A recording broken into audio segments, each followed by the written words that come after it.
छठे चरण में होने वाले चुनाव डुमरियागंज लोकसभा से भाजपा प्रत्याशी जगदंबिका पाल के पक्ष में आज जनपद के राजकीय कन्या इंटर कॉलेज प्रांगण डुमरियागंज में मुख्यमंत्री योगी आदित्यनाथ ने एक विशाल जनसभा को संबोधित किया और प्रत्याशी के समर्थन में वोट की अपील की और विपक्ष पर जमकर हमला बोला। कार्यक्रम में आए भारी भीड़ को संबोधित करते हुए कहा कि मोदी जी की अगुवाई में हमने तो तमाम गरीब कल्याण योजनाओं के माध्यम से गरीबों की सेवा की है, तो वहीं कांग्रेस और सपा के लोग जाजिया कर की तर्ज पर वरासत टैक्स लगाने की बात करते हैं। इससे जाहिर होता है कि उनके अंदर औरंगजेब की आत्मा समा गई है। वहीं देशवासियों के संपत्ति का सर्वे कराकर घुसपैठियों को देना चाहते हैं। यह एक खतरा साजिश है।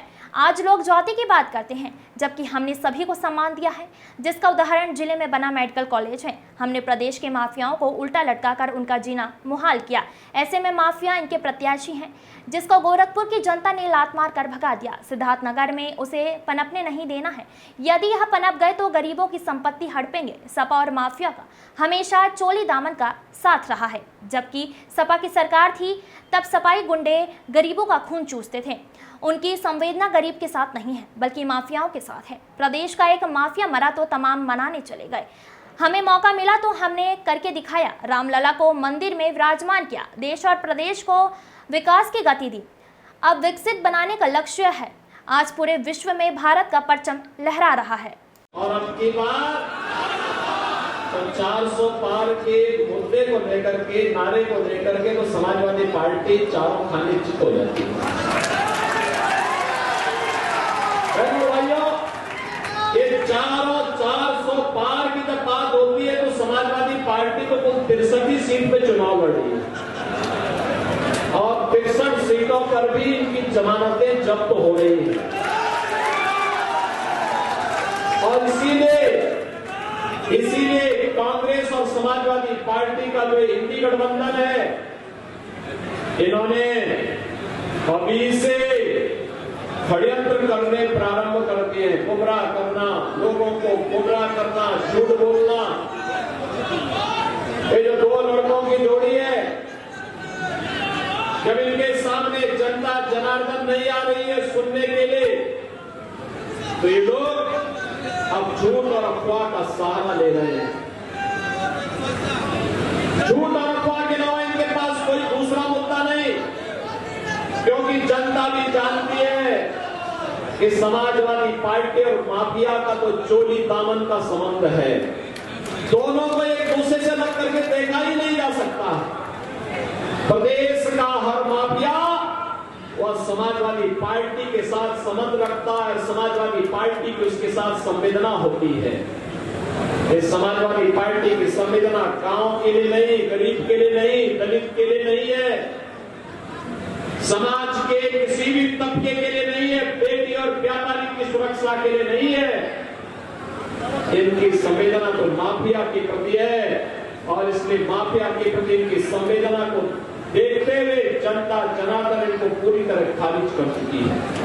ये 14 में चुनाव हारे, 17 में चुनाव हारे, 19 में चुनाव हारे हैं, 22 में भी जनता जनार्दन ने इनको चारों खाने चित किया है और फिर 24 में भी एक नए संकल्प के साथ हम लोग आए हैं कि फिर एक बार मोदी सरकार बनाने का जो हमारा संकल्प है। और भाइयों, एक तरफ सुरक्षित भारत और दूसरी तरफ विकसित भारत की परिकल्पना को साकार किया जा रहा है। मैं पूछना चाहता हूं, जो लोग हिंदुस्तान में रहकर के पाकिस्तान का राग अलापते हैं, मैं उनसे बोलना चाहता हूं, क्यों हिंदुस्तान के बोझा बने हुए हो? चले जाओ पाकिस्तान में। पाकिस्तान के हालात आप देख रहे होंगे, क्या हाल है पाकिस्तान के। भारत 4 वर्ष से फ्री में 80 करोड़ लोगों को राशन की सुविधा दे रहा है और पाकिस्तान में 23 करोड़ की कुल आबादी और वो अभी भूखों मर रही है। गली के जीवों की तरह, जैसे एक रोटी का टुकड़ा कोई गली में फेंक दे और गली में कुछ जीव आपस में लड़ते और गली के अंदर उस रोटी के टुकड़े के लिए, ऐसे पाकिस्तान के अंदर 1 किलो गेहूं के लिए, 1 किलो आटा के लिए छीना झपटी हो रही है, आगजनी हो रही है, तोड़फोड़ हो रही है, व्यापक वातावरण वहां का खराब हो रखा है। आज ये स्थिति आपके पाकिस्तान की है। और इसी में ये समाजवादी पार्टी और कांग्रेस के लोग कहते हैं कि पाकिस्तान के खिलाफ मत बोलो, उसके पास एटम बम है। मैंने कहा एटम बम हमारे पास भी है।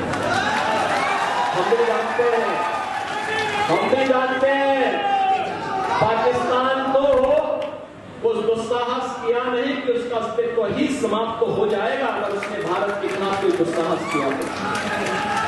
और सीधे पाल जी को फिर से सांसद बना के भेजने की आवश्यकता देखेंगे। सभी लोग सहमत हैं?